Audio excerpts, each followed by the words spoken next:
گوشت کی نیت کرتا ہے میں نے قربانی کرنی ہے، گوشت کتنا ہوگا، خون میں نے بانا ہے، چلو جی نمود و نمائش کے لیے اس قربانی کا کوئی فائدہ نہیں، خون بھی بہایا گوشت بھی، یہ نیت بھی نہ کرے، نیت یہ کرے کہ میں نے یہ قربانی اس لیے کرنی ہے کہ میرے آقا صلی اللہ علیہ وسلم کی سنت ہے، قربانی اس لیے کرنی ہے کہ حضرت ابراہیم خلیل اللہ کی سنت ہے،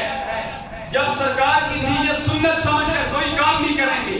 سفر بھی اس لیے کرو گے یہ سرکار کی سنت ہے پھر بھی اجر و ثواب ہے، کھانا بھی اس لیے کہو گے یہ سرکار کی سنت ہے پھر بھی تمہیں ثواب ملے گا، قربانی بھی اس لیے کرو گے اللہ کے پیارے حبیب کی سنت ہے، اللہ تبارک و تعالیٰ کا حکم ہے، پھر تمہیں ثواب بھی ملے گا، وہ قربانی رب ذوالجلال کی بارگاہ میں قبول ہو جائے گی۔ اگر تمہاری یہ نیت ہے کہ میں نماز پڑھتا ہوں، لوگ دیکھیں یہ بڑا نمازی ہے، یہ بڑا سخی ہے، یہ بڑا سخی ہے،